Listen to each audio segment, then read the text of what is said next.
আচ্ছা, এখন হবে start। তো তোমাদের একটা কথা বলে রাখি যে তোমরা যদি সিরিয়াস যদি না থাকো, তাহলে সমস্যাটা কি যে এখন দিন শেষে কিন্তু সাফারার কিন্তু তোমরাই হবা, সাফারার কিন্তু আমরা হব না। আমরা কিন্তু নিজেরা একটা আছি, আল্লাহ মোটামুটি যতটুকু একটা জায়গায় রাখছে আলহামদুলিল্লাহ। কিন্তু তোমরা তো এখনো, সত্যি কথা বলতে তোমরা এখনো ঝুলে আছো। তোমরা কোন দিকে যাবা? এখন তোমরা যদি একটু সিরিয়াস যদি না হও, তোমরা যদি মনে করো যে আজকে না কালকে, আজকেরটা কালকে পড়বো বা পরে রেকর্ডেড ক্লাস দেখে নিব, তাহলে তো হবে না। রেকর্ডেড ক্লাস, ওটা তুমি ওই রেকর্ডেড ক্লাস দেখে তোমরা ভালো কিছু বুঝবা না। আর রেকর্ডেড ক্লাস থাকলে কি, তাহলে একটা প্রবলেমটা কি হয় যে তোমরা যখন রেকর্ডেড একটা ক্লাস দেখতেছো, তোমাদের তোমাদের দেখা যাবে যে রেকর্ডেড ক্লাস তোমরা ঠিকমতো দেখবাই না। আবার রেকর্ডেড ক্লাস যারা দেখবে তারা দেখবে যে টেনে টেনে টেনে টেনে দেখবে। একটা একটা খাপছাড়া খাপছাড়া ভাব ভাব থাকে। এখন সেই খাপছাড়া ভাব থাকা যাবে না, সিরিয়াস থাকতে হবে। আর এখানে আরেকটা সমস্যা দেখলাম যে তোমাদের, সেটা হচ্ছে যে তোমরা অনেকে যারা এই সমস্যা ছিল, ওই সমস্যা ছিল, এটা ছিল, ওটা ছিল। আচ্ছা আমি বলি, বিষয়টা হচ্ছে কি, তোমরা সামনে পরীক্ষার্থী, হুম? তো তোমরা যেহেতু পরীক্ষার্থী, তোমাদের মেইন টার্গেট বর্তমানে ফোকাস কোনটা? অফকোর্স তোমাদের এখন এটা, তোমরা যে পড়াশোনা বা তোমরা এই জিনিসটা, এটা তো তোমাদের মেইন টার্গেট, ঠিক আছে না? এখন এইটা ছাড়া তোমাদের বাসায় মেহমান বা কার, সবাইকে বলতেছি না, যারা যারা যারা বলতেছে আর কি, তো তাদের এই সমস্যা, আমার ওই সমস্যা, আজকে ওই বাসায় গেছিলাম, চাচার বাসায় গেছিলাম, আত্মীয়র বাসায় গেছিলাম, এখানে গেছিলাম, সেখানে গেছিলাম। এটা কেন হবে? একটা ক্লাস, আজকে ক্লাস করব, ক্লাসের পর যাব, বা একটা ইয়া করব, ওইটার পর যাব, তাই না? এটা আসতে হবে। হ্যাঁ, এখানে একটা রুটিনের একটা কথা আছে যে রুটিন। হ্যাঁ, ওকে। সো এখন আমি ইউজুয়ালি আসলে আমার টাইম টেবিলটা, এখানে আমাকে রেগুলার ক্লাস, দৌড়াদৌড়ি, পড়াশোনা, বিভিন্ন কিছুর জন্য আমার আমার টাইম টেবিলটা আমি আসলে সন্ধ্যা ৭টার পর থেকে রাত্র ৮টা ৯টা পর্যন্ত এই টাইম টেবিলটা আমার জন্য বেস্ট। তো আমার যত ক্লাস হবে সব হচ্ছে ইনশাল্লাহ এই টাইম টেবিলের মধ্যে হবে।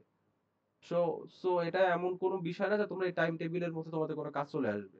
তোমরা এই টাইম টেবিলের মধ্যে অফকোর্স তোমরা উপস্থিত থাকতে পারবা, তাই না? তো এটা আর কি। আর রাত্রেবেলা তো মানুষ তো বাসায় থাকে বা কেউ তো বাইরে যায় না, যেহেতু তোমরা সেকেন্ড টাইমার।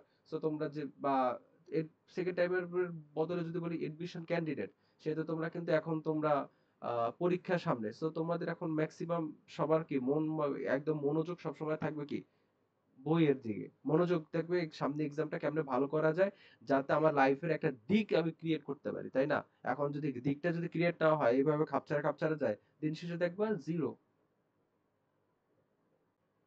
তখন ফ্যামিলি ডিপ্রেসড, সবাই অনেক কিছু বলবে, তখন মনে হবে কি যে ইস, আমি যদি এই কাজটা যদি করতাম আগে, এরকম যদি আমি রেগুলার করতাম, তাহলে আমার এই কাজটা ভালো হতো। এটা যদি আমি এভাবে করতাম, তাহলে আমার ভালো ভালো হতো। এটা যাতে পরবর্তীতে ইয়ে করা না হয়, পরবর্তীতে যাতে তোমাদের এই যে গিল্ট ফিলটা যাতে না হয়, ঠিক আছে? তো আমি আইসিটি আজকে প্রথমত লেকচার 1 থেকে স্টার্ট করতেছি। আমি যেহেতু প্রথমত হচ্ছে যে আমার পরিচয় তো তোমরা সবাই জানো। আর আজকে যেহেতু প্রাইমারি বিষয় সম্পর্কিত আলোচনা করব, তোমরা একটু দেখো। আর হচ্ছে আমি ব্যাখ্যা করবো ইনশাল্লাহ। আর আমি আমার মতো তোমাদের জন্য যতটা সম্ভব আমি এগুলো সাজিয়ে নিয়েছি। তোমরা তো শুধুমাত্র জাস্ট পড়বা। আর আমার তো লেকচার তৈরি করা থেকে শুরু করে বাছাই করে দেন, এই যে তোমরা যেটা দেখতো সেটা তো তোমাদের জন্য তৈরি করে নিয়েছি আমি, ঠিক আছে? এখন পড়াচ্ছি, এত কাজের ফাঁকে ফাঁকে এগুলো তৈরিও করতেছি এবং তোমাদেরকে দেখাচ্ছি। তো তোমরা তো একটু কষ্ট করে কি তোমরা পড়বা, জাস্ট এইটাই চাই যে তোমরা ভালো ভালো জায়গায় যাইতে পারো। কথা বুঝছো? হ্যালো? হ্যাঁ স্যার। বাকিরা কি চুপ হয়ে গেলা নাকি নাকি ঘুমায় গেলা? একজন ছাড়া বাকিদের তো রেসপন্স পাচ্ছি না।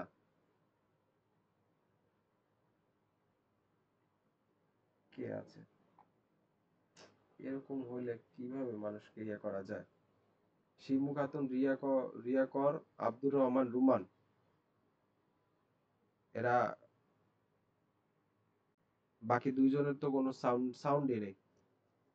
আচ্ছা যাক, আজকে ক্লাসের পর ধরবো। আচ্ছা, তো আমি পরে ইয়াতে চলে যাই। তোমরা তো মোটামুটি কনসেপ্ট অফ গ্লোবাল ভিলেজ, বিশ্বগ্রামের ধারণা তোমরা তো জানো। তবু আমি একটু সংক্ষেপে একটু বলে দিচ্ছি, কারণ এই যে প্রথম যে চ্যাপ্টার, এখান থেকে তোমরা হচ্ছে যে সকল বিষয়ে তোমরা মোটামুটি তোমাদের আইডিয়া আছে, আর থিওরিটিক্যাল বিষয় জাস্ট জ্ঞানমূলক টাইপের যে জিনিসগুলা, এগুলো একটু তোমাদের একটু জেনে রাখা ভালো। হ্যাঁ? এটা হচ্ছে এমসিকিউ তে এই টাইপের জিনিসপত্র কিছু, কিছু চলে আসে। যেহেতু তোমরা সেকেন্ড টাইমার তো তোমাদের সময় আছে। সো আমি মোটামুটি সবকিছু আস্তে, আস্তে কভার দিতে যাচ্ছি। হ্যাঁ? কিন্তু এই জিনিসগুলা খুব বেশি ইম্পোর্টেন্ট না, আবার কম ইম্পোর্টেন্ট তাও না, মোটামুটি। ঠিক আছে? সো আমরা তাহলে এইগুলো আমি চাচ্ছিলাম কি তোমাদের সবগুলা আমি তোমাদেরকে আ কভার করার ট্রাই করি ইনশাআল্লাহ, যাতে সেকেন্ড বার যাতে তোমরা যাতে মিস যাতে না হয়। কিন্তু তোমরা সিরিয়াস থাকো। আচ্ছা, বিশ্বগ্রাম কি? হুম, ধরো একটা গ্রাম। বিশ্বগ্রাম হচ্ছে কি একটা গ্রামের মতো।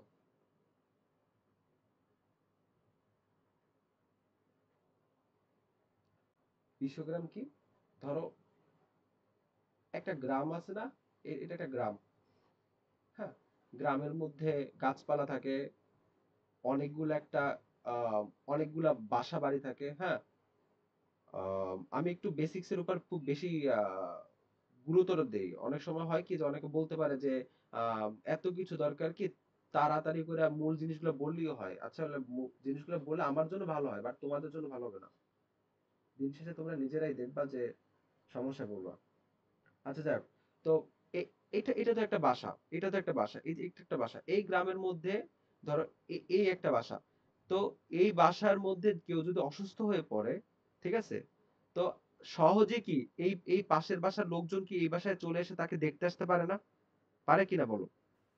হ্যাঁ। সবাই কাছাকাছি অবস্থান করতেছে। ঠিক আছে? তো একটা বাসায় কারো কোনো খোঁজ খবর চাইলে আমরা কিন্তু পাশের বাসায় যাই আমরা জানতে পারি যে ওই লোকটার কি অবস্থা বা তার কি হইছে বা না হইছে, খোঁজ খবর নিতে পারি। এটা একটা গ্রাম, একটা গ্রামের মধ্যে সহজেই একজন আরেকজনের সাথে যোগাযোগ করতে পারে। এখন হচ্ছে গ্লোবাল ভিলেজ বা বিশ্বগ্রাম, মানে এই গ্রামটা যদি একটা বিশ্বের মতো হয়, মানে হচ্ছে যে পুরা বিশ্বটা এমন একটা গ্রাম আমি কল্পনা করব, যে গ্রাম হচ্ছে আমি যখন খুশি যার সাথে যখন ইচ্ছা যে কোনো সময় আমি কথা বলতে পারবো। এই যে যেমন তোমাদের সাথে আমি কথা বলতেছি, এটা একটা আইসিটি। আইসিটি ছাড়া সম্ভব ছিল না। এখন আমি ক্লাস নিতে তো আমি যা বলতেছি তোমরা সাথে সাথে সবকিছু শুনতেছো।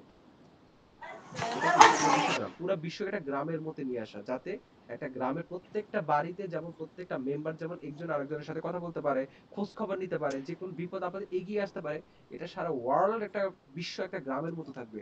যখন আমরা বিশ্বের যে কোনো প্রান্তে আমি আছি, আমি আমার মন চাইছে আমি বিশ্বের অন্য প্রান্তে আছে সেই মানুষের সাথে সাথে সাথে যোগাযোগ করতে পারি, তার সাথে সাথে সাথে তার খোঁজ খবর নিতে পারি, তার কোনো সমস্যা হলে তাকে হেল্প করতে পারি।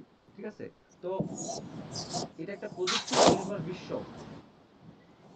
এটা একটা প্রযুক্তি নির্ভর বিশ্ব, যেটা হচ্ছে তোমার, এটা একটা প্রযুক্তি নির্ভর বিশ্ব, যেখানে তো দূর থেকেও সবাই গ্রামের মতো সুযোগ সুবিধা পাবে।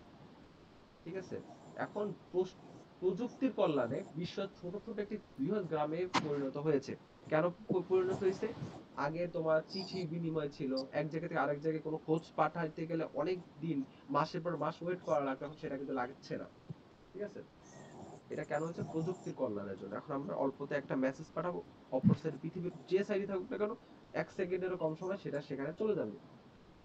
তো আরেকটা জিনিস তোমাদের জানতে হবে যে বিশ্বগ্রামের যে কি এলিমেন্টস আছে, কি এলিমেন্টস, ঠিক আছে? কি ফ্যাক্টর বা কি মূল প্রতিপাদ্য বিষয় আছে যেগুলোতে গ্লোবাল ভিলেজ বা বিশ্বগ্রামকে রিপ্রেজেন্ট করে। একটা হচ্ছে সহজ যাতায়াত এবং ভ্রমণ। অর্থাৎ আমি সহজে এক প্রান্ত থেকে আরেক প্রান্তে যেতে পারবো। একটা এক্সাম্পল দিয়ে বলি। ধরো আগেরকার সময় মানুষজন কি করতো? জাহাজে এক জায়গা থেকে আরেক জায়গায় ভ্রমণ করতো। ৬ মাস, ৭ মাস, অনেক সময় ১ বছরও লাগতো। হুম? এখন আমরা কি বিমানে করে অল্পতে এক জায়গা থেকে আরেক জায়গায় যাচ্ছি। যেমন এই যে শহরের কথা চিন্তা করো।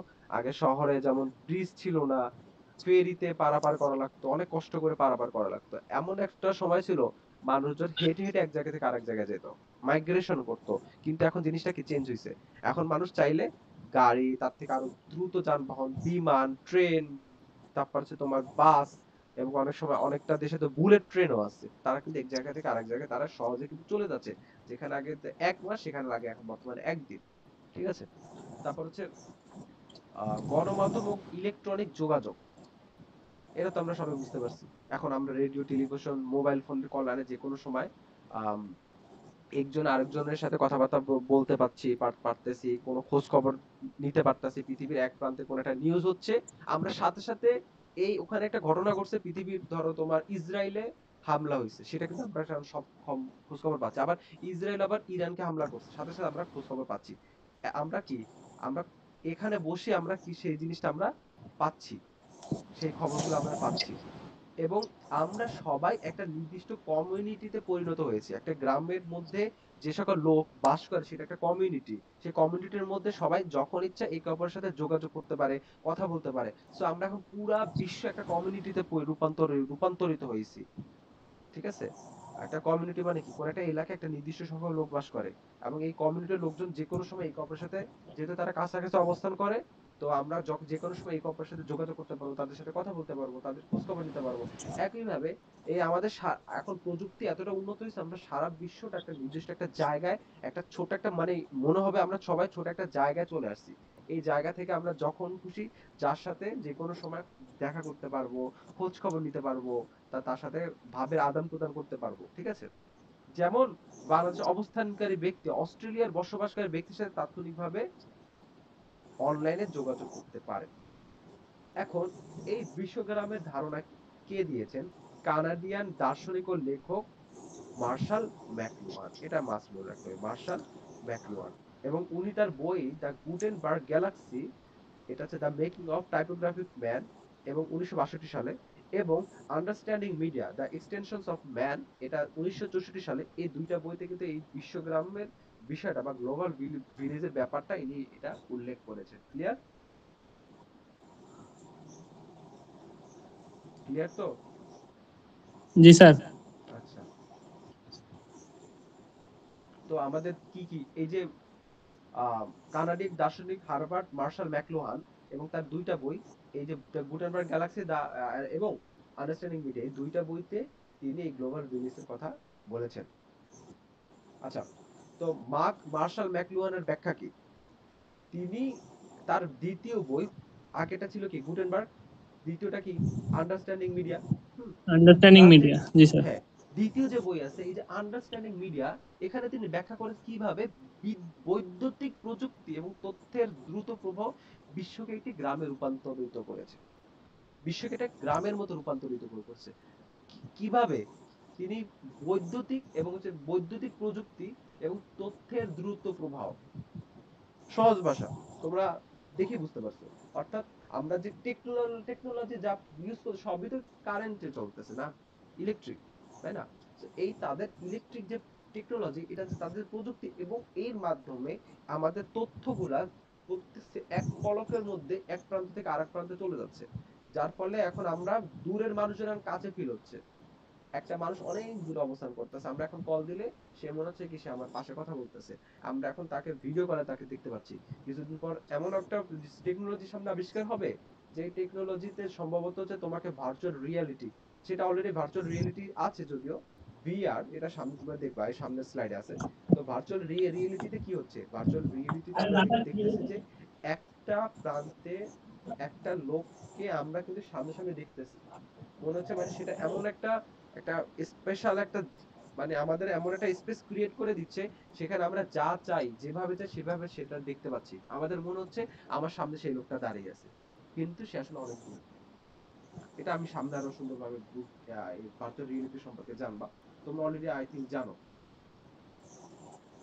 তো তিনি বিশ্বগ্রাম বা গ্লোবাল ভিলেজ এটি ইলেকট্রনিক নার্ভাস সিস্টেম হিসেবে আখ্যায়িত করেছেন। তো তোমার হচ্ছে এই বিশ্বগ্রাম ইলেকট্রনিক নার্ভাস সিস্টেম হিসেবে আখ্যায়িত করছে কে? Martial McLuhan. ঠিক আছে? যদি বলে যে কে বিশ্বগ্রামকে একটি ইলেকট্রনিক নার্ভাস সিস্টেম হিসেবে আখ্যায়িত করেছেন, সে কে? Martial McLuhan. ঠিক আছে? এবং এইটির মানে কি, নার্ভাস সিস্টেমটা মানে কি, এমন একটি দুনিয়া যেটা আধুনিক এবং মানুষজন একে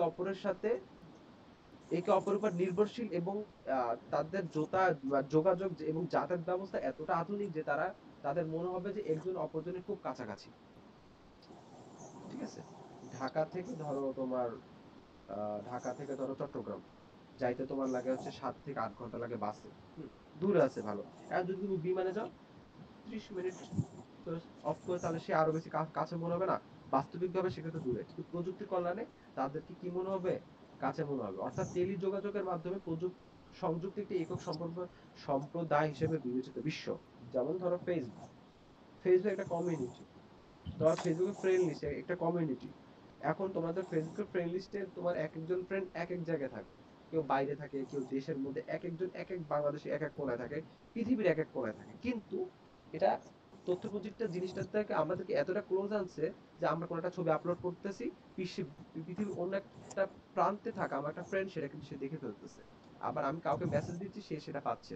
সো একটা সম্প্রদায় হয়ে গেছে, একটা কমিউনিটি আমরা হয়ে হয়ে গেছে। তো এটা সুবিধা কি? তো অফকোর্স তোমরা যেহেতু এতক্ষণ যারা দেখতেছো, তো অফকোর্স তোমরা একটু আগে তোমরা এই সকল যে তথ্য প্রযুক্তি রিলেটেড তোমরা সব সময় এগুলা ইউজ করতেছো। হ্যাঁ, ইভেন এখনো তোমরা এটা ইউজ করতেছো। তাহলে তোমরা জানো যে তোমরা কি কি সুবিধা পাচ্ছ। হুম, যেমন মুহূর্তে বিশ্বের যে কোনো তথ্য ও সংস্কৃতি জানা, অনলাইনে জ্ঞান অর্জন। মানে কি? অর্থাৎ তোমরা আগে মানুষ কি করতো, একটা বই, কোন একটা জিনিস, কোন একটা ডিকশনারি, কোন একটা ওয়ার্ড বুঝতে পারতেছে না, বই খুঁজে খুঁজে খুঁজে খুঁজে বের করতো। এখন তা লাগতেছে না, এখন আমরা ফোনের মধ্যে খালি ওয়ার্ডটা দিলে ওয়ার্ডটার আমরা মিনিং পেয়ে যাচ্ছি। অথবা আমরা কোন একটা বই পড়বো, এখন আমরা মানুষ আর বই ইয়াতে পড়ে না, কেউ পিডিএফ এ ফোনে পড়ে, কেউ ল্যাপটপে পড়ে, কেউ কিন্ডেলে পড়ে। ঠিক আছে? আবার হচ্ছে তো আমি কোন একটা বিষয় সম্পর্কে আমি জানবো, আমার উইকিপিডিয়া, ব্রিটানিকা এনসাইক্লোপিডিয়া থেকে বিভিন্ন ধরনের অনলাইন সোর্স আছে, আমি সেখানে যে ইচ্ছা মতো যে কোনো কিছু আমি পাচ্ছি, যে কোনো ধরনের জ্ঞান, যে কোনো ধরনের আমি পড়াশোনা করার সবকিছু আমি কিন্তু সেখানে পাচ্ছি। তারপর হচ্ছে যোগাযোগ, তো তো আমাদের জ্ঞান সমৃদ্ধ করতেছে, তথ্য যোগাযোগের উন্নতি করতেছে, এবং আমাদের যোগাযোগ ব্যবস্থাটা কি হচ্ছে, অনেক কাছাকাছি নিয়ে আসছে। এখন আমরা অনেক কাছাকাছি, অল্পতে একজনের সাথে আরেকজনের সাথে দেখা করতে পারতেছি। বিনোদন এবং স্বাস্থ্য। আচ্ছা, তোমরা কি টেলিমেডিসিন সিস্টেমটা সম্পর্কে তোমরা জানো না? আশা করি জানার তো কথা। জি স্যার, টুকটাক জানি। আচ্ছা, তো এটা কিরকম, যে ধরো তোমরা গুগল প্লে স্টোরে দেখবা, অনেক জায়গায় তোমরা ক্যাম্পেইন দেখবা যে ডগ অ্যাপ আছে, মাই ডক্টর, কি কি যেন বিভিন্ন ধরনের অ্যাপ আছে। সেখানে করে কি, তোমরা ধরো এমন এক জায়গায় আছো, যে জায়গায় ডক্টর, তুমি অসুস্থ হয়ে পড়েছো, ডক্টর নাই সেই মুহূর্তে, ডক্টর অন্য জায়গায় আছে, সেখানে তুমি ডক্টর দেখাইতে পারতেছো না, বা রাত সিরিয়াল দেওয়া লাগবে, সেটা হুট করে পারা যাচ্ছে না, তখন কি কি হচ্ছে, মোবাইলের মাধ্যমে, স্মার্টফোনের মাধ্যমে তোমরা কিন্তু ভিডিও কলের মাধ্যমে একটা ডক্টরের পরামর্শ নিতে পারতেছো। আবার অনেক জি সময় স্যার। চাইলে ওষুধগুলো কুরিয়ার বা কোনো একটা পার্সেলের মাধ্যমে ওষুধ পাঠিয়ে দেওয়া যাচ্ছে। আবার বর্তমানে তো এমন হচ্ছে কি, তোমার ঘরে লোকজন এসে তোমাকে আস্তে করে, লোকজন, ওই লোক যে তুমি যার সেবা নিচ্ছ, তারা আসবে, এসে তোমার টেস্ট করবে, টেস্টের স্যাম্পল গুলো তারা নিয়ে যাবে, এবং সেটার রিপোর্ট যা আছে তার উপর ভিত্তি করে ওষুধ দিলে সেটা ওষুধ তোমার বাসায় এসে দিয়ে যাবে। এতটা উন্নতি হয়েছে। ঠিক আছে? কর্মসংস্থান এবং বাণিজ্য, এখন ঘরে বসে অনেকে আউটসোর্সিং করতেছে, বুঝোই তো, ফ্রিল্যান্সিং। হ্যাঁ, তারপরে পণ্য বেচা কেনা, দারাজ, ব্যবসা প্রচারের সহায়ক, মানে আমরা দারাজ বা অনলাইনে বা ফেসবুকে দেখো না, এই মানুষরা দেখো না, শাড়ি অর্ডার দেয়, থ্রি পিস অর্ডার দেয়, বর্তমান সময়ে যে বিভিন্ন ধরনের যে ট্রেন্ডিং যে ড্রেস গুলো চলতেছে, হ্যাঁ, এগুলো তো অনলাইনে জি না স্যার। দেখলে তো জানতেই পারতাম না। এই যে ছেলেদের একটা গেঞ্জি বাইরে হচ্ছে, একটু লুজ ফিটিং টাইপের, লম্বা লম্বা টাইপের একটা গেঞ্জি এসছে, নামটা আমি শিওর বলতে পারতেছি না, ওটাকে কি জানি বলে। দেখি তো অনেক পোলা পাইনেরা ওই গেঞ্জি টেঞ্জি পরে টরে ঘুরতেছে, একটা মোবাইল প্যান আর এটা একটা ট্রেন্ডিং চলে আসছে। হুম, তারপর মেয়েদের তো বিভিন্ন ধরনের, তাদের যে ওয়ান পিস, বিভিন্ন ধরনের পিসিরই তো তাদের ট্রেন্ডিং চলে, এক এক সময় এক একটা ট্রেন্ডিং ছিল। ঠিক আছে, এখন অলরেডি চলতেছে। ঠিক আছে? আবার যে সোশ্যাল মিডিয়াতে কোনো সেলিব্রিটি আছে, সেলিব্রিটি আছে, এই ড্রেসটা পরছে, এই ডিজাইনটা পরছে, এই কালার কম্বিনেশনটা পরছে, ওটা ভাইরাল হয়ে গেছে, আর ওইটা জনপ্রিয়।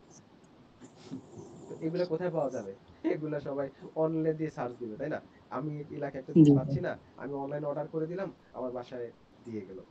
ঠিক আছে? দক্ষতা বৃদ্ধি, মানুষের কাছে দক্ষতা এবং গতি বৃদ্ধি।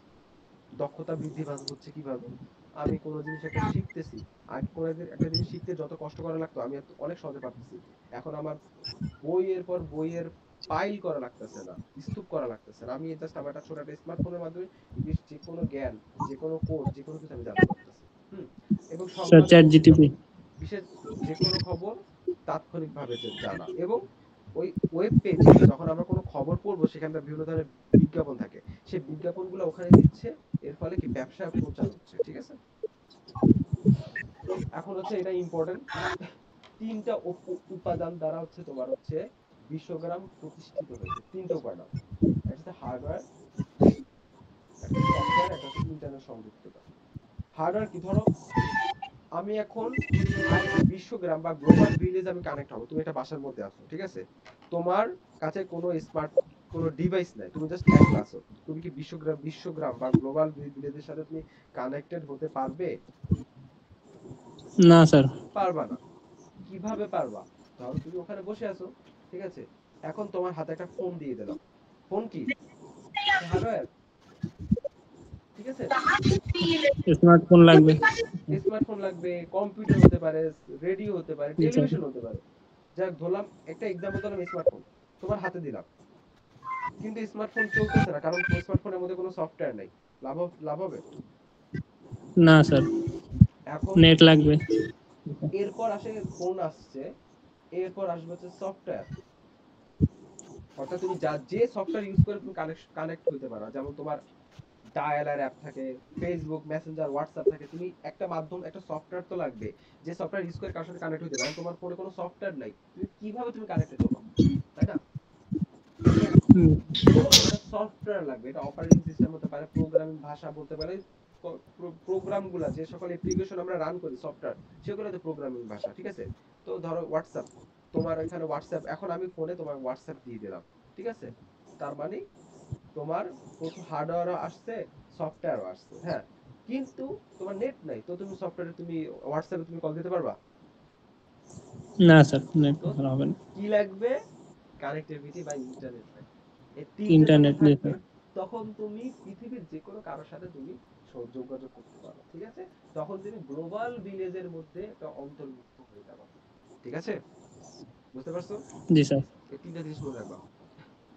এরপর এগুলো আছে অ্যাডিশনাল, আরো দুইটা জিনিস আছে, ঠিক আছে। এটা হচ্ছে অ্যাডিশনাল, এটা হচ্ছে মেইন তিনটা, এটা হচ্ছে অ্যাডিশনাল বাকি দুইটা। একটা হচ্ছে তোমার ডেটা, আর হচ্ছে মানুষের জ্ঞান বা সক্ষমতা। এখন ধরো তুমি আছো, আমি 5 নাম্বারটাই প্রথমে বলি। তুমি ধরো আছো, তুমি তুমি ফোন চালাইতেই পারো না, এখন তোমাকে ফোন দিলাম, নেটওয়ার্ক কানেকশন দিলাম, হোয়াটসঅ্যাপ দিলাম, কোনো লাভ আছে? না স্যার। না। অফকোর্স তোমাকে সেই সক্ষমতা অর্জন করতে হবে, তাই না?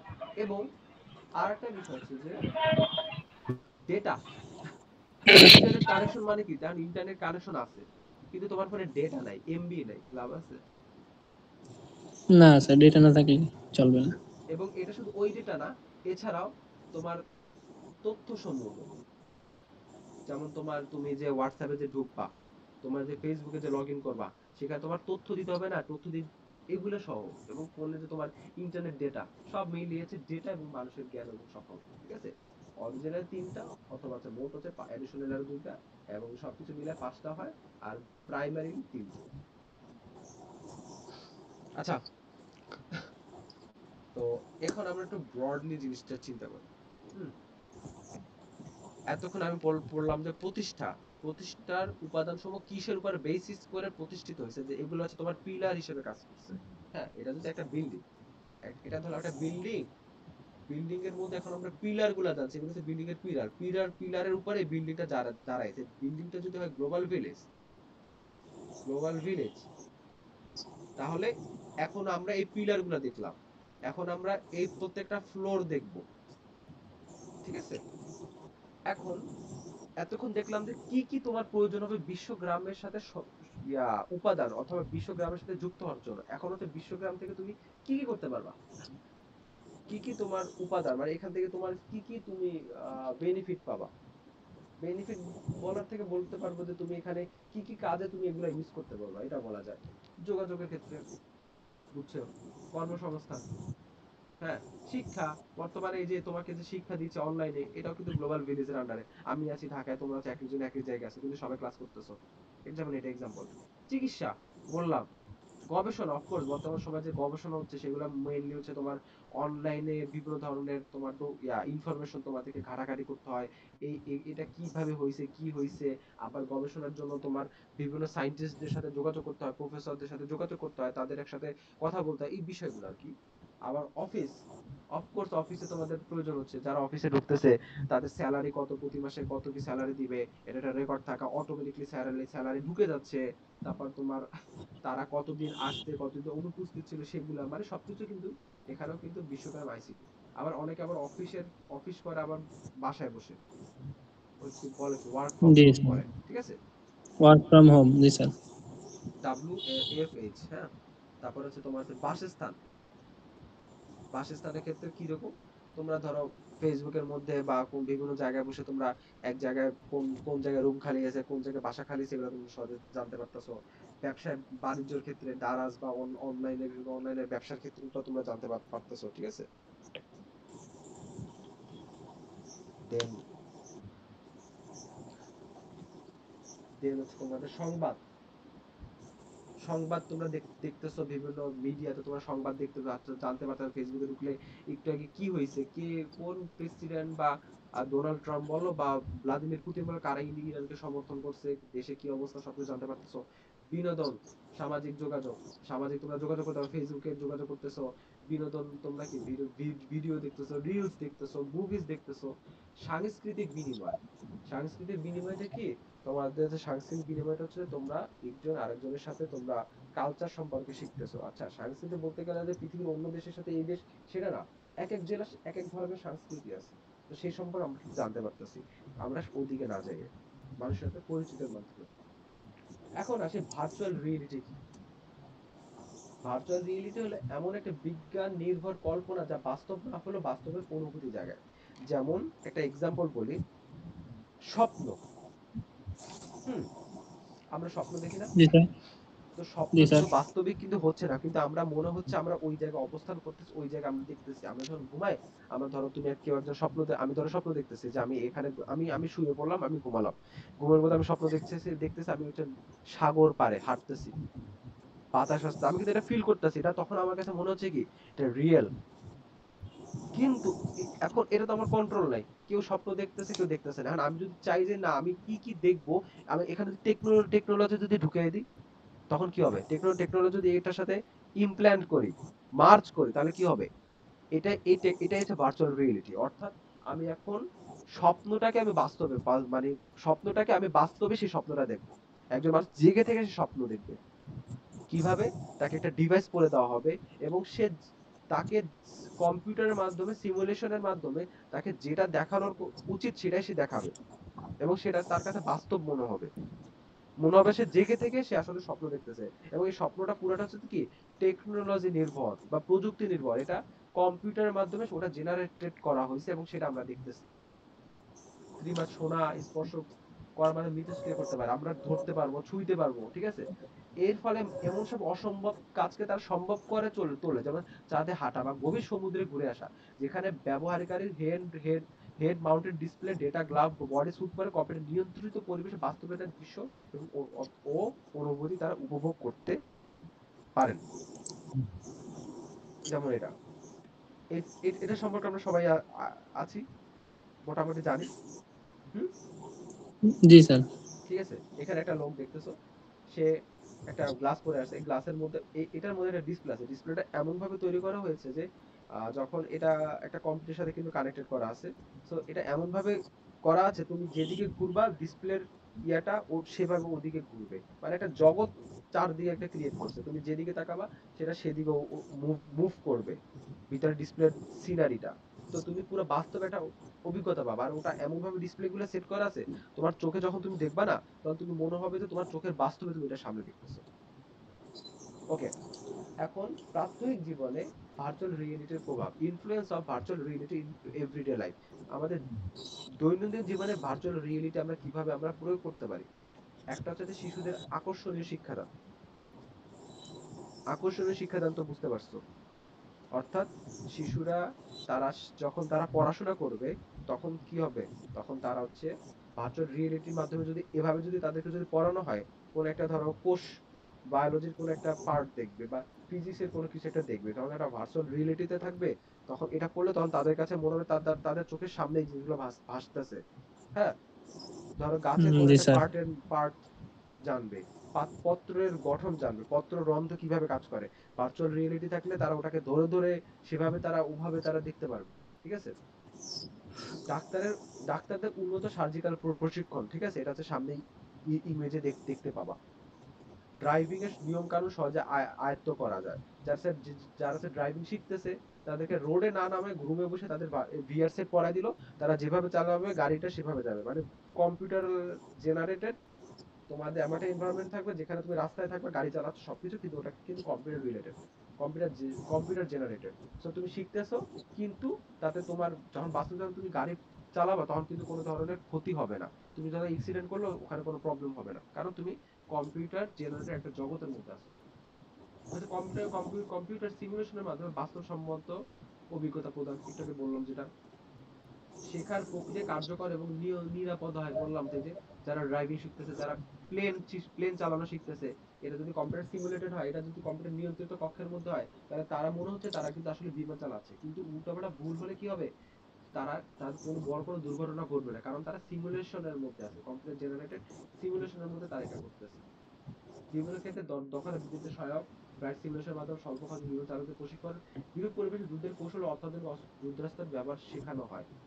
অর্থাৎ যে অনেক সবসময় হয় কি, যুদ্ধ কিভাবে করতে হয়, সামনে তোমার একজন তোমার বিপক্ষ কোন একটা লোক আছে, তাকে তুমি কিভাবে শট শুট করবা, তাকে তুমি কিভাবে গুলি করবা, অর্থাৎ অথবা তুমি কোনো গ্রেনেড, বোমা, মিসাইল এগুলো কিভাবে তুমি ইউজ করবা। এখন এটা তোমাকে তুমি নিরাপদে যদি করতে চাও অথবা ওরকম কোনো স্পেস নাই, তো তুমি ভার্চুয়াল রিয়েলিটির মাধ্যমে তুমি ওইরকম একটা পরিবেশে তুমি ওই জিনিসটা করতে পারতেছো।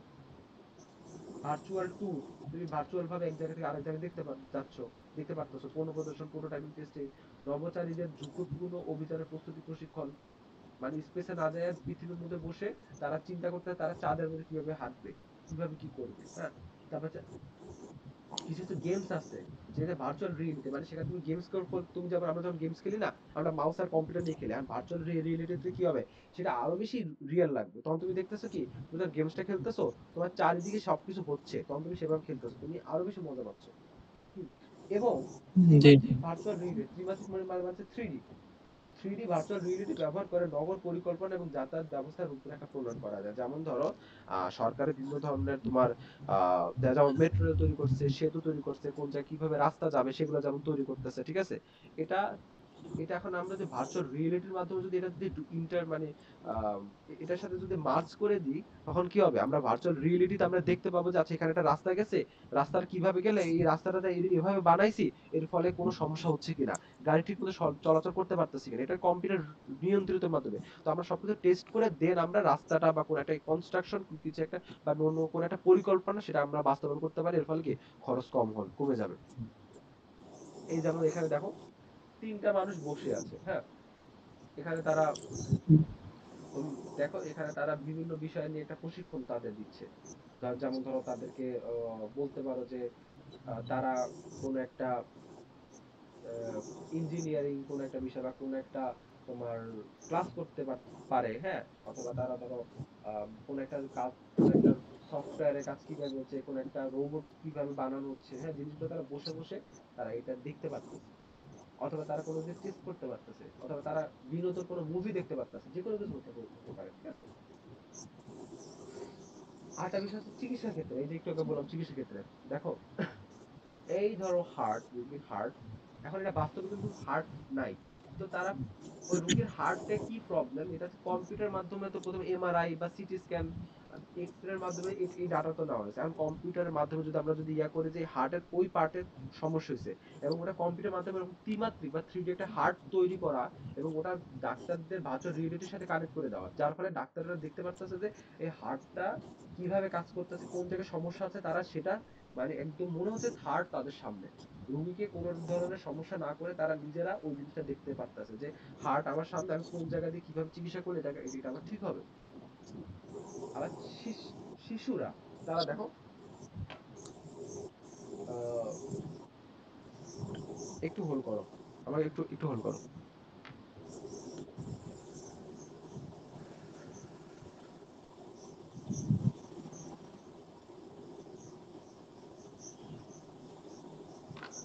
হ্যালো, আসসালামু আলাইকুম।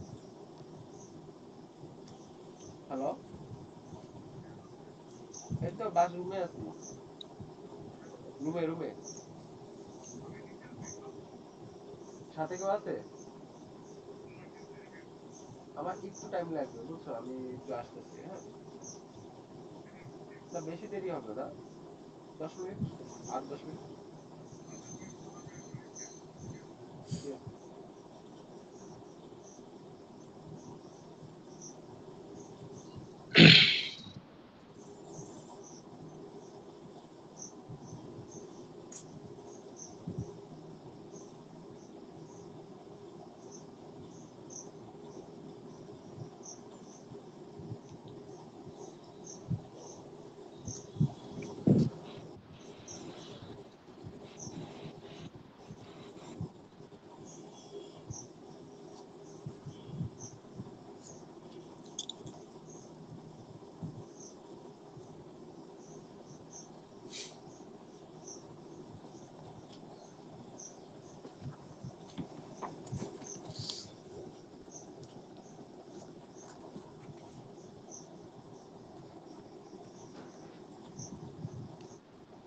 হ্যালো,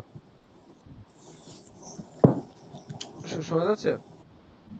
জি স্যার, আচ্ছা, শোনা যাচ্ছে। স্যার বললো না, আমাকে ভাইয়া বললো, ঠিক আছে, সমস্যা নেই, স্যার বলতে হবে না। স্যার বলার মতো বয়স হয়নি আমার। বিয়ে শাদী করি না, আবার কিসের স্যার। যাই হোক, আচ্ছা, জি প্রাথমিক স্যার। জীবনে ভার্চুয়াল রিয়েলিটির প্রভাব তো তোমরা দেখতে পারতাছো নিজের চোখে, যে শিক্ষার্থীরা, স্টুডেন্টরা আসলে কিভাবে তারা হচ্ছে কোন একটা জিনিস শিখতেছে। হুম, দেখি বুঝতে পারতেছে কত তারা আগ্রহ নিয়ে তারা শিখতেছে, হ্যাঁ। এই যে প্রথম, মানে ফার্স্ট এর দিকে ভার্চুয়াল রিয়েলিটি যখন আবিষ্কারের সময় দেখো কিভাবে সিস্টেমটা, টেকনোলজি এত বেশি জানা লাগবে না, জাস্ট তোমাদের আগ্রহের জন্য দেখালাম। পিছনে যে বিশাল বড় কম্পিউটার, কিভাবে নিয়ন্ত্রিত একটা অবস্থা এটা ইয়া করতেছে একদম শুরুর দিকে। এখন তো একদম একটা ছোট হয়ে গেছে, জাস্ট এইটুকুর মধ্যে হয়ে গেছে মিনিয়েচার। আচ্ছা যাক, এখন তো এতক্ষণ তো ভালো জিনিস তো দেখলাম, কিন্তু খারাপ জিনিস তো অফকোর্স আছে। হুম, এর মধ্যে কিছু জি খারাপ স্যার। জিনিস কি আছে? অফকোর্স এটা অনেক কস্টলি বা প্রাইস, এটার মূল্য অনেক বেশি।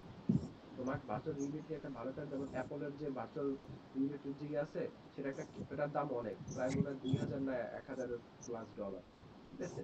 তারপরে সরঞ্জামাদের জটিলতা, গতির অসামঞ্জস্যতা, দৃষ্টিশক্তির ক্ষতি। এই যে গতির অসামঞ্জস্যতা কি, ধরো তুমি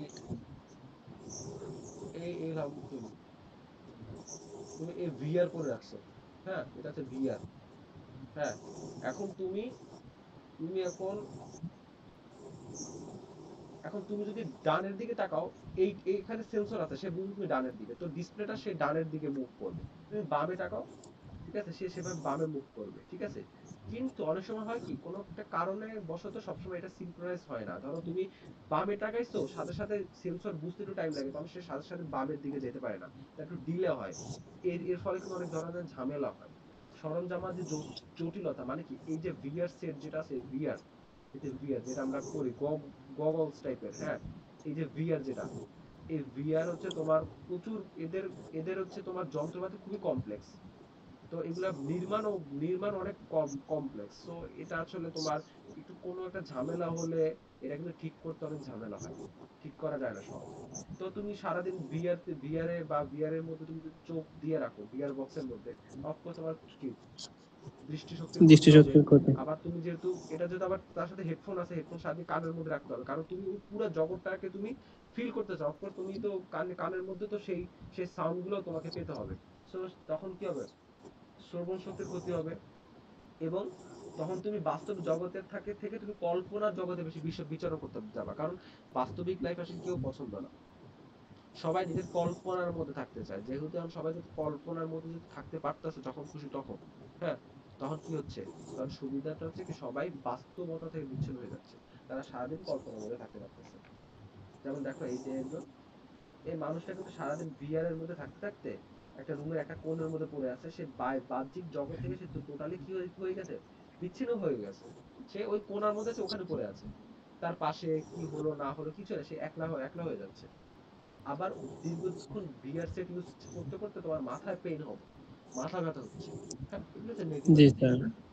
আবার তুমি হচ্ছে একটা ইলুশনের মধ্যে থাকবা, মানে ভিআর জগৎ মানে তোমার চারদিকে এই যে এটা হিপনোটাইজ, তোমাকে হিপনোটাইজ করে ফেলবে। মানে ওই জগৎটা তোমার নিজের মতো, তো ওই জগতে তুমি সারাদিন থাকতে ভালো লাগবে। তো তুমি সেই জগতের মধ্যে সারাদিন বিচরণ করতে থাকবা, মানে তুমি একটা হিপনোটাইজেশন বলে চলে যাবো। তো এখন হচ্ছে কি কি সমস্যা হতে পারে আমাদের ব্রেইনের, কি কি ক্ষতি করতে পারে? একটা হচ্ছে হেডেক, মাথা ব্যথা, মোশন সিকনেস। তুমি সারাদিন ভিআর এর মধ্যে থাকছো, এবার তুমি যখন বাস্তবিক লাইফে যখন থাকবা, তখন তোমাকে একটু মাথা ঘুরাবে। মানে তুমি মানে মোশন সিকনেস কি, তোমার ভিআর এর মধ্যে তোমার দুনিয়ার যে চলাফেরা আর এখানে চলাফেরা কিন্তু আলাদা, বাস্তবিক আলাদা, তাই না? ভিআর থেকে তুমি যখন তুমি বাস্তবিক অনেকক্ষণ ভিআর তুমি ইউজ করছো, এখন বাস্তবে আসছো, বাস্তবে আসার পর দেখবা কি তুমি বাস্তবের সাথে তুমি তাল মিলাতে পারতেছো। এবং তোমার নিয়ার সাইডে সাইডনেস, অর্থাৎ কি তুমি কাছের জিনিস দেখতে পাও, দূরের জিনিস দেখতে পাবা না। কারণ কি ভিআর দ্বারা তো তুমি সবসময় কাছে, তোমার ডিসপ্লে তো তোমার চোখের সামনেই থাকে, তুমি সবকিছু চোখের সামনে দেখতেছো। এরকম করে তোমার চোখের চোখে তোমার কি পক্ষী গোলকটা অনেক বড় হয়ে যাবে, তখন কি হবে, তখন তুমি দূরের জিনিস দেখতে পাবে না। হুম। এরপর তোমার হিয়ারিং লস হবে, তুমি কিছু শুনতে পাবে না, তোমার মানে আস্তে আস্তে তোমার শ্রবণ শক্তি কমে যাবে। আর হচ্ছে কি ডিলেশনস, অর্থাৎ তুমি অতি কল্পনা করবা। ঠিক আছে, ডিউরেশন হচ্ছে তুমি ধরো ভিআর ইউজ করতে করতে, ধরো তুমি ভিআর এ তুমি তুমি কোনো একটা ভূতের একটা মুভি দেখলা, হরর একটা মুভি দেখলা তুমি ভিআর এর মধ্যে, তো সেটা বেশি বাস্তব মনে হবে। তো ওটা দেখার পর তুমি ওটা ভিআরটা রেখে দিলা, এরপর তোমার মনে হবে কি সেই ভূতগুলো তোমার বাস্তবে তোমার জীবনে তোমার সাথে আর তোমার পাশে আছে, এগুলো তুমি ফেক ভাবে তোমার মনে হতে থাকবে, এটা একটা ডিলেশন। আচ্ছা যাই হোক, এটা কি দেখা যাচ্ছে? জি স্যার, দেখা যাচ্ছে। আচ্ছা, ইয়েস এখন স্যার। এখন তোমাদের আসি 1965 সালে, এই ইনফরমেশনটা ভালো জানো। 1965 সালে যুক্তরাষ্ট্রের এমআইটি এর জন ম্যাককার্থি সর্বপ্রথম আর্টিফিশিয়াল ইন্টেলিজেন্স শব্দটি ব্যবহার করছেন। সর্বপ্রথম আর্টিফিশিয়াল ইন্টেলিজেন্স শব্দটি ইনি ব্যবহার করেছেন। ঠিক আছে, প্রথম। অর্থাৎ কৃত্রিম বুদ্ধিমত্তাকে মানুষ তো বুদ্ধি সম্পন্ন। এখন এটা যদি আমরা যদি কোনো একটা কম্পিউটারকে, সে যদি নিজে নিজে চিন্তা করতে পারে।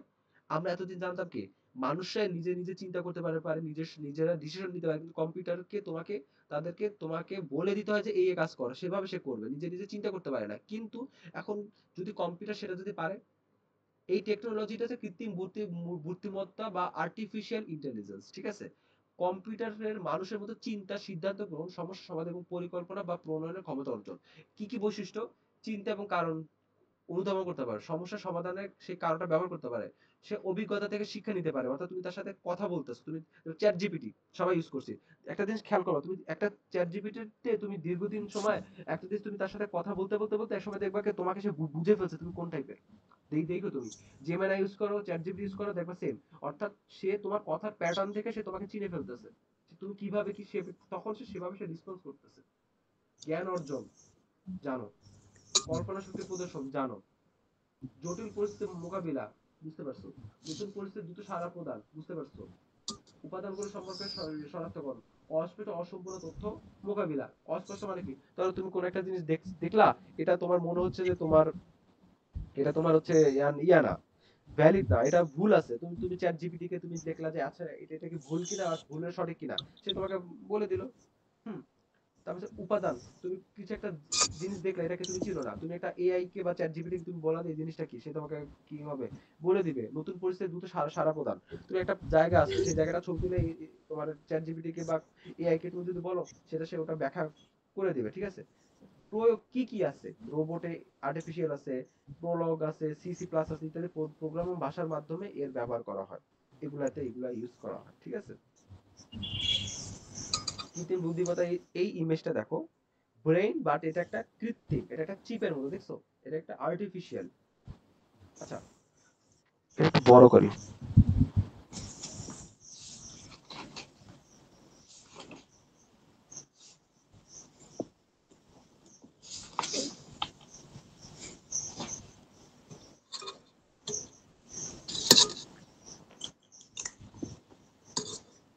কৃত্রিম বুদ্ধিমত্তার প্রধান ক্ষেত্রগুলো তিনটে ভাগে ভাগ ভাগ করা হয়েছে, এটা ইম্পর্টেন্ট। তিনটে ভাগে ভাগ করা হয়েছে কৃত্রিম বুদ্ধিমত্তা। একটা হচ্ছে বুদ্ধিভিত্তিক বিজ্ঞান, একটা রোবোটিক্স, এটা ন্যাচারাল ইন্টারফেস। বুদ্ধিভিত্তিক বিজ্ঞান কি? Expert system, learning system, fuzzy logic, neural network, genetic algorithm, intelligence agent. বুদ্ধিভিত্তিক বিজ্ঞান। রোবোটিক্স কি? Visual perception, tactility, dexterity, locomotion, navigation.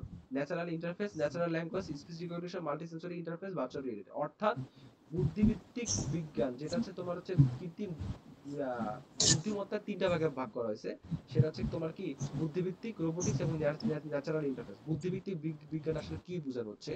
ধরো এক্সপার্ট সিস্টেম, ধরো তুমি কোন একটা সিস্টেমের মধ্যে, তুমি একটা অনলাইন বা কোন একটা ওয়েবসাইটের মধ্যে আছো, হুম, তো সেখানে তুমি একটা কোন একটা সমস্যার কথা বললা, ঠিক আছে, কোন একটা, তখন দেখবা কি সেখানে তোমাকে কোন এআই তোমাকে সেই সমস্যাটার সমাধান করে দিচ্ছে, rather than chat GPT.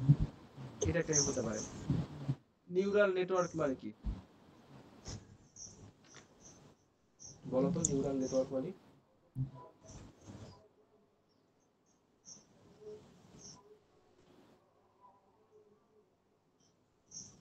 Idea? না স্যার, আপাতত নিউরাল নেটওয়ার্ক। নিউরাল মানে কি? নিউরালের তোমরা সায়েন্সের না, তো সেহেতু তোমরা হচ্ছে নিউরাল মানে কি, নিউরন না? নিউরন এটা কোথায় থাকে? জি স্যার। ব্রেন। হিউম্যান ব্রেনে। হিউম্যান ব্রেনের মধ্যে নিউরন নিউরন থাকে, এবং এই নিউরনগুলো কিভাবে কানেক্টেড থাকে? একটা সাথে আরেকটা কানেক্টেড থাকে সিনাপসিসের মাধ্যমে। মানে এই যে নিউরনগুলো, আমরা আমাদের ব্রেন কি কি দিয়ে গঠিত? নিউরন দ্বারা। তো নিউরনগুলো একটা অপরের সাথে কানেক্টেড থাকে, যাতে সে নিজস্বভাবে সে চিন্তা করতে পারে, ডিসিশন মেক করতে পারে। হ্যাঁ, তো ব্রেইনের ওই প্যাটার্নটা যখন আর্টিফিশিয়ালি এটা ইমপ্লিমেন্ট করব কম্পিউটারে, সেটা হচ্ছে নিউরাল নেটওয়ার্ক। ঠিক আছে? জি intelligent sir. Agent. Intelligent agent মানে কি?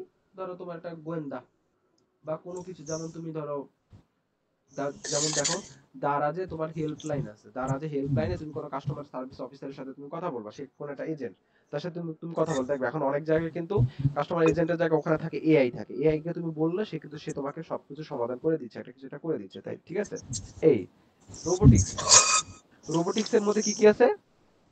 সে কিছু একটা দেখতেছে, রোবট যেটা সামনে সে দেখতেছে ওটা কি শনাক্ত করতেছে। যেমন রোবটটা যখন হাঁটতেছে, রোবটার মধ্যে যখন আমরা আর্টিফিশিয়াল ইন্টেলিজেন্স ঢুকিয়ে দিব, তখন রোবটটা কি হবে? মানুষের মতো সে বিহেভ করতে পারবে, সে চলতে পারবে। সে যখন হাঁটতেছে সে দেখতেছে চারপাশে কি হচ্ছে, এটা সে বুঝতে পারতেছে সামনে কি, সে রাস্তা হাঁটতেছে, সামনে রাস্তা, একটা গাড়ি আসছে, সে ওখানে দাঁড়ায় যাচ্ছে। এটা ভিজুয়াল পারসেপশন, সে ভিজুয়ালি সে জিনিসটা বুঝতে পারতেছে। ট্যাকটিলিটি মানে সেই হিসাবে তার কি কি করতে হবে সেগুলা, ঠিক আছে?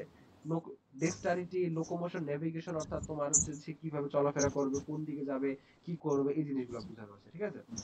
এরপর হচ্ছে ন্যাচারাল ইন্টারফেস, যেটা আমরা সবসময় ইউজ করি, যেমন আমাদের কোডিং আছে, যেমন স্পিচ রিকগনিশন। তুমি কথা বলবা, তুমি ভয়েসে কথা বলবা, অটোমেটিকলি সেটা কি লেখাতে কনভার্ট হয়ে যাচ্ছে, ঠিক আছে? আমরা অনেকে বলি না, আমরা স্পিচের মাধ্যমে আমরা মুখে বলি, টাইপ হয়ে যায়, ঠিক আছে? এটা আমরা সবাই ইউজ করতেছি, এটা হচ্ছে ন্যাচারাল ইন্টারফেস ফেসের মধ্যে অন্তর্ভুক্ত। এরপর হচ্ছে ন্যাচারাল ল্যাঙ্গুয়েজ, অর্থাৎ তোমাকে ধরো চ্যাট জিপিটির মধ্যে আমরা বাংলায় লিখলে সে সেটাই বুঝতে পারে, সে সেভাবে সে করে করতেছে। মাল্টি সেন্সরি ইন্টারফেস, অর্থাৎ প্রত্যেক মানে কোন একটা ইন্টারফেসটা কিরকম, তুমি কোন একটা জিনিস ইউজ করতেছো সেটা ইন্টারফেস, তুমি একটা সফটওয়্যার ইউজ করছো, সেই সফটওয়্যার ইন্টারফেস। মাল্টি সেন্সরি মানে কি? মাল্টি সেন্সরি মানে হচ্ছে কি তোমার অনেকগুলো সেন্সর থাকবে।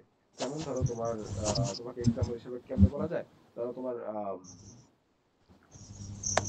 অনেকগুলো তোমার, তুমি ধর একটা সফটওয়্যার চালাচ্ছ, হুম, সফটওয়্যারের মধ্যে ক্যামেরা আছে, হুম, এখন ক্যামেরা সে তোমাকে দেখতেছে, তো তুমি চোখ বন্ধ করতেছো, ডিসপ্লেটা অটোমেটিক্যালি বন্ধ হয়ে যাচ্ছে। তুমি চোখ খুলতেছো, ডিসপ্লেটা অটো খুলতেছে। তুমি ফোনটাকে ঘুরাই নিয়ে নিতেছো, ফোনের ডিসপ্লেটা লেখাগুলো এরকম ঘুরে যাচ্ছে। এটা সে বিভিন্ন সেন্সর মানে আর্টিফিশিয়াল সেন্সরের মাধ্যমে সে বুঝতেছে তাকে ঘোরানো হচ্ছে, তার দিকে তাকানো আছে কিনা, সেভাবে সে ডিসিশন নিতে পারতেছে, এগুলো আর কি, হ্যাঁ। তো আমাদের সারা মানে দৈনন্দিন লাইফে আর্টিফিশিয়াল ইন্টেলিজেন্স কি কি কাজে ব্যবহার করা হয়? দেখবা টেসলাতে তুমি দেখবা যে গাড়িগুলো নিজেরা চলতে পারতেছে, কোনো ড্রাইভার ছাড়া কিন্তু গাড়ি নিজে চলতে পারে, ঠিক আছে? Artificial intelligence. সিকিউরিটি বর্তমানে অনেকটা আর্টিফিশিয়াল এআই দ্বারা নিয়ন্ত্রণ করা। ম্যানুফ্যাকচারিং কোম্পানিতে এআই ইউজ করা হচ্ছে। স্মার্ট অ্যাসিস্ট্যান্ট চ্যাটবটস, অর্থাৎ এই যে তুমি দারাজ বা বিভিন্ন অনলাইনের মাধ্যমে যখন তোমার কোনো একটা কোয়েরি থাকে, কোনো একটা কোশ্চেন থাকে, তুমি দেখবা সবকিছু কিন্তু এআই সেগুলো অ্যান্সার দেয়। অনলাইন ব্যাংকিং কিন্তু এআই ইনকর্পোরেট করে ফেলছে। স্প্যাম ফিল্টার্স মানে হচ্ছে তোমার ধরো আমাদের অনেক সময় মেইলে এমন সব মেইল আসে যেগুলো আমাদের প্রয়োজন নাই, সেই এআই এমন ভাবে ওই মেইলে যেমন জিমেইলের মধ্যে যুক্ত করা হয়েছে, এআই বুঝতে পারে কোনটা তোমার দরকার কোনটা তোমার দরকার না, সেটা সেটা যেটাতে প্রয়োজন সেটাকে সে এক পাশে রাখে, যেটা দরকার সেটা তোমার সামনে আনে। তারপর মিডিয়া রিকমেন্ডেশন, তুমি যখন ইউটিউবে যখন থাকবা তখন তুমি যা দেখবা না তুমি সেটা সে বুঝতে পারবে। ইউটিউব ইউটিউব সেই হিসাবে তুমি তুমি যা পছন্দ করো, তোমার পছন্দ করা তোমার লাইকিং যে প্যাটার্নটা সে অ্যাডপ্ট করে নেবে এবং সেভাবে সে তোমার সামনে ভিডিও রিকমেন্ডেশন দেখবে। যেমন তুমি দেখবা তোমার বাসার যে তোমার আম্মু যে যে ফোন ইউজ করে দেখবে, তার ফোনে দেখবা যে আম, খবর, তোমার বাবার ফোনে দেখবা কি দেশে খবর রিলেটেড, টক শো রিলেটেড। হ্যাঁ, তোমাদের যে বাচ্চা কেউ একটা ফোন কিছুদিন ইউজ করবা, এবার তুমি সেই ফোনে ইউটিউবে ঢুকবে দেখবা যে সবচেয়ে কার্টুন জিনিসপত্র আসতেছে রিকমেন্ডেশনে, তাই তো? এটা আর কি। এবং হচ্ছে হেলথ কেয়ার। হেলথ কেয়ার কিরকম, বর্তমানে কিন্তু এআই অনেক সফটওয়্যার আছে যেখানে তুমি তুমি যখন কাউকে যদি কিছু বলো যে এরকম এরকম আমার প্রবলেম, সেই এআই কিন্তু বলে দিচ্ছে তোমার কি কি হতে পারে, সেই রোগগুলো সে শনাক্ত করে দিচ্ছে। আরেকটা অ্যাপ্লিকেশন, এই ওয়্যারেবল, ওই যে স্মার্ট গ্লাস, গুগলের যে স্মার্ট গ্লাস আমরা দেখছি না, গ্লাস পরে আছি আমরা, চশমা দিয়ে আমরা কিন্তু স্মার্টফোন চশমা দুইটা কিন্তু গ্লাসের মধ্যে। হ্যাঁ, ল্যাবে ইমেজিং এর ক্ষেত্রে, পার্সোনালাইজড অ্যাপস এর ক্ষেত্রে, রোবোটিক্স এর ক্ষেত্রে, ভার্চুয়াল হেলথ অ্যাসিস্ট্যান্ট মানে হচ্ছে তুমি দূরে আছো সেখানে তুমি ভার্চুয়ালি তুমি কানেক্টেড হচ্ছে, সেখানে কিন্তু এআই এআই অ্যাপ্লিকেশন আছে। রিয়েল ওয়ার্ল্ড ডাটা, অর্থাৎ তুমি যে ফোনে তোমার যে সিকিউরিটি, তুমি যে তোমার যে প্রত্যেক মানুষ যে তোমার হচ্ছে ফেসবুক চালাচ্ছে, অনলাইন চালাচ্ছে, সবার কি নিজস্ব ডাটা আছে, সেটাকে সেই ডাটা যাতে কোনো জায়গায় সমস্যা না হয়, কেউ যদি হ্যাক করতে না পারে, সেটা সিকিউরিটির জন্য এআই ইউজ করা হচ্ছে। ল্যাবের মধ্যে এই বিভিন্ন কাজে এআই ইউজ করা হচ্ছে। তো কৃত্রিম বুদ্ধিমত্তার ব্যবহার এবং পার্থক্য, এটা হচ্ছে কৃত্রিম বুদ্ধিমত্তার ব্যবহার কি কি। দেখো, কৃত্রিম বুদ্ধিমত্তার ব্যবহার হচ্ছে মানুষ্যবিহীন গাড়ি ও বিমান চালনা, অনেক ড্রোন, যেমন এই যে দেখো, এই যে ইয়াতে ইসরায়েলের উপর যে ড্রোন হামলা করলো, বা রাশিয়া যে ইউক্রেনের উপরে ড্রোন হামলা করছে, এর অনেক ড্রোন কিন্তু রোবোটিক, অটোমেটিক, এটা এআই চালাচ্ছে। জটিল গাণিতিক সমস্যা সমাধান, আমরা বর্তমানে কোনো যে গাণিতিক সমস্যা না বুঝলে চ্যাট জিপিটি বা এই রিলেটেড কোনো এআই কে বলে, সে কিন্তু সে ক্ষমতা, সে কিন্তু দেখে দিচ্ছে, সলভ করে দিচ্ছে। ক্ষতিকর বিস্ফোরক শনাক্তকরণ এআই করতেছে। চিকিৎসা, যেমন মাইসিন, ঠিক আছে? জি স্যার।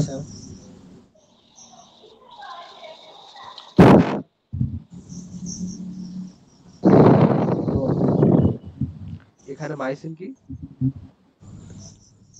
এটা হচ্ছে তোমার ধরো, এটা এমন একটা তোমার হচ্ছে এআই প্রোগ্রাম, যেটা হচ্ছে যে তোমাকে যে স্ট্যানফোর্ড বিশ্ববিদ্যালয়ের কিছু স্টুডেন্টরা এটা তৈরি করছে, যে কোন একটা রোগ শনাক্তকরণ বা কোন একটা রোগ ইয়ে করার জন্য কি কি রোগ, এর এর ফলে কি কি করতে হবে, এই জিনিসগুলা যাতে এআই যাতে ওরা দেখে যাতে বুঝতে পারে, ঠিক আছে? এটা হচ্ছে মাইসিন, এটা 1970 সালে প্রথম এটা ইয়া করা হয়েছে, এটা তৈরি করা ডেভেলপ করা হয়েছে, এবং এটা কারা তৈরি করছে, স্ট্যানফোর্ড ইউনিভার্সিটি।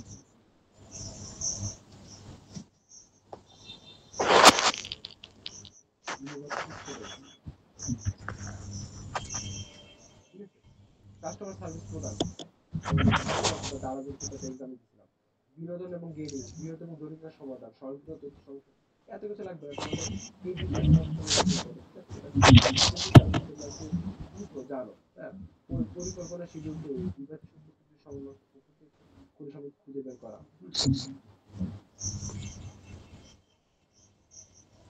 যেমন কৃত্রিম বুদ্ধিমত্তা হতে পারে, দেখো, এটা একটা নরমাল একটা কি সিসি ক্যামেরা, সিসিটিভি ক্যামেরা। এখন তুমি একটা জিনিস খেয়াল করে দেখো, এটা সিসিটিভি ক্যামেরা হলো কিন্তু এটা কিন্তু এআই রিলেটেড। এখন এটা কিন্তু সাধারণত হয় কি, সিসিটিভি ক্যামেরায় ভিডিও রেকর্ড থাকে, কোনো একটা ঝামেলা হইলে পরে ওই দিনের কি রেকর্ডিং ওটা দেখে শনাক্ত করা ওই দিন কি হয়েছিল, ওটা মানুষ যখন দেখে। আর সিসিটিভি ক্যামেরা কি হয়, এটা সে তাৎক্ষণিকভাবে সে দেখতে পারে, সে সবসময় সজাগ থাকে। মানুষ তো দুর্বল হয়, মানুষ তো মানে সবসময় তাদের মনোযোগ থাকে না, কিন্তু এআই তো সব সময় মানে ক্লান্তহীন ভাবে সে তার কাজ করতে পারে। এটার মধ্যে এখন এআই আছে, তখন তুমি দেখো এটা অনেক বুদ্ধিমান হয়ে গেছে, সে কিন্তু দেখতে পারতেছে আশেপাশে কোনো চোর হলে সে অ্যালার্ম দিতে পারতেছে, ঠিক আছে? যেমন একটা অ্যাপ্লিকেশন এখানে বলা আছে। আরটা আছে যেমন এই যে কারখানার মধ্যে রোবোটিক হ্যান্ড, এদেরকে জাস্ট এআই দ্বারা এদেরকে ট্রেন করা হয়েছে, এখন তারা নিজেরা সেই কাজটা নিজেরা করতে পারতেছে।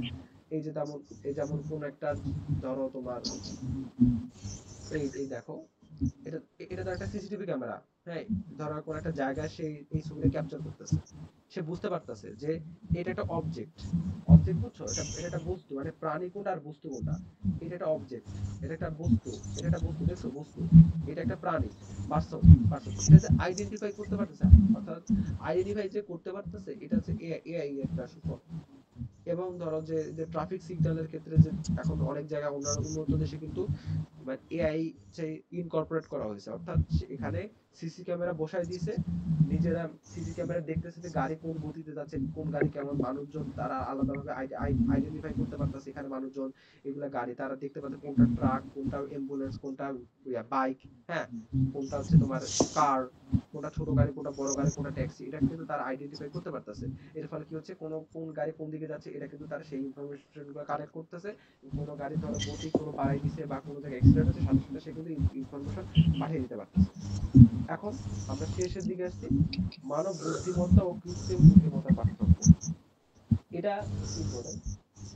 মানব বুদ্ধিমত্তা মানে কি, সরাসরি ইন্দ্রিয় অভিজ্ঞতা ব্যবহার করে, মানে আমাদের ইন্দ্রিয়গুলা, হ্যাঁ।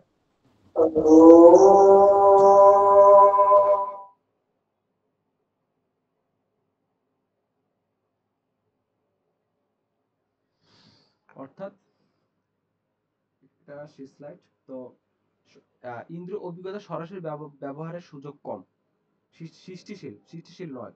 অর্থাৎ মানব বুদ্ধিমত্তা এবং কৃত্রিম বুদ্ধিমত্তার মধ্যে পার্থক্য। এই যে প্রথমটা দেখো, সরাসরি ইন্দ্রিয় অভিজ্ঞতা ব্যবহার, মানে অর্থাৎ আমরা হচ্ছে কিছু একটা দেখলাম, ধরো এই এলাকায় চুরি হয়েছে, আমরা দেখলাম যে সামনে কারো একজন চুরি হয়ে গেছে, আমি আর ওই রাস্তাতে যাবো না, আমরা সাথে সাথে সাথে অন্য রাস্তা দিয়ে চলে যাবো, এটা আমাদের মানব বুদ্ধিমত্তা। কৃত্রিম বুদ্ধিমত্তা কিন্তু এটা এইভাবে কাজ করে না। সে একটা জিনিস দেখলে সাথে সাথে সে সতর্ক হতে পারে না, তাকে আগ থেকে তাকে ট্রেন করে রাখতে হয়। কৃত্রিম বুদ্ধিমত্তাকে এখন একটা সমস্যা কি, ট্রেনিং করে রাখতে হয়। চুরি হলে ওখানে যাও, এটা সে সে কোনোদিন ধরো দেখে নাই, চুরি বিষয়গুলো সে জানে না, সে বুঝবে না। কিন্তু কেউ চুরি জিনিসগুলো দেখছে, তুমি চুরি সম্পর্কে আগে ফেস করে না, কিন্তু তাও তুমি বুঝবা যে ওইটা তোমার জন্য হার্মফুল, ওই রাস্তায় তুমি যেতে পারবা না। সৃষ্টিশীল, সৃষ্টিশীল নয় মানে কি, তুমি তুমি মানে নিজে সৃষ্টিটা, এটা হচ্ছে তোমার যে তুমি জন্ম হইছে সেখান থেকে তোমার নিজে নিজ থেকে আস্তে আস্তে এটা তুমি ডেভেলপ করতে পারতেছো। কিন্তু এটা সৃষ্টিশীল নয়, কৃত্রিম বুদ্ধিমত্তা এটা কেউ ডেভেলপ করে দিচ্ছে। হুম, জ্ঞান এবং দক্ষতা সহজে প্রতিরূপ বা সরবরাহ করা যায় না। অর্থাৎ তুমি যতটুকু যে জ্ঞান দক্ষতা অর্জন করছো সেটা তুমি আরেকজনকে সহজে তুমি দিতে পারবে না, ঠিক আছে। আর এক্ষেত্রে আর্টিফিশিয়াল ইন্টেলিজেন্সের ক্ষেত্রে কি হয়, সহজে একজনের, আমি এই প্রোগ্রামগুলো আমি আরেক জায়গায় আমি ট্রান্সফার করে নিতে পারবো। উৎপত্তি কি, প্রকৃত ভাবে প্রাপ্ত। অর্থাৎ এই যে বুদ্ধিমত্তা আমরা প্রাকৃতিকগত ভাবে পেয়েছি, মানে আল্লাহ প্রদত্ত। আর মানুষের, আর কৃত্রিমটা অফকোর্স মানুষ দ্বারা। স্থায়িত্ব চিরস্থায়ী নয়, অবনতি হতে পারে, কারণ আমাদের যত বয়স যাবে আমরা বুড়ো হবো, আমাদের বুদ্ধিমত্তা কমতে থাকবে। আর সাধারণত চিরস্থায়ী, প্রোগ্রামে কোনো সমস্যা বা পরিবর্তন না হলে স্থায়িত্বের হেরফের হয় না।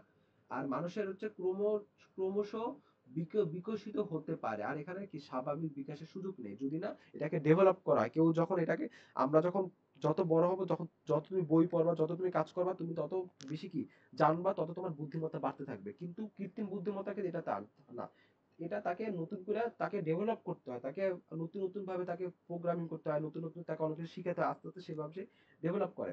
মানব বুদ্ধিমত্তা লিখে রাখা সম্ভব না, কিন্তু প্রোগ্রামিং কোড আকারে লিখে রাখা যায় কৃত্রিম বুদ্ধিমত্তা। আচ্ছা, আরেকটা কথা যে একই জাতীয় কাজে সাধারণত ব্যয়বহুল, আর যে একই জাতীয় কাজে অতটা ব্যয়বহুল নয়। অর্থাৎ কি, তুমি একটা নির্দিষ্ট একটা কাজ করতেছে, তুমি একটা যখন মানব বুদ্ধিমত্তা যখন একটা কাজ করতেছে, সে সে বিভিন্ন ভাবে সেটা সে দেখবে। তখন সাধারণত কি হবে, তুমি একটা জিনিস, একটা নির্দিষ্ট কাজ একটা মানুষ করতেছে, কিন্তু তাও দেখবা যে তোমার হচ্ছে যে তোমার শ্রম বেশি দিতে হচ্ছে, তুমি সেটা নিয়ে তুমি বারবার কাজ করতেছো। কিন্তু কৃত্রিম বুদ্ধিমত্তা কি, একটা নির্দিষ্ট কাজ, একটা কৃত্রিম, কাউকে একটা নির্দিষ্ট কাজ ধরাই দেওয়া হয়েছে, কৃত্রিম বুদ্ধিমত্তা প্রোগ্রাম, সেটা সে বারবার সে করতে আসে অনেক দ্রুত ভাবে, সেটা ততটা ব্যয়বহুল নয়। ঠিক আছে, যাই হোক, আজকের স্লাইড হচ্ছে এই পর্যন্ত শেষ। আশা করি তোমার যদি কোনো কোশ্চেন থাকে তোমরা জানাতে পারো।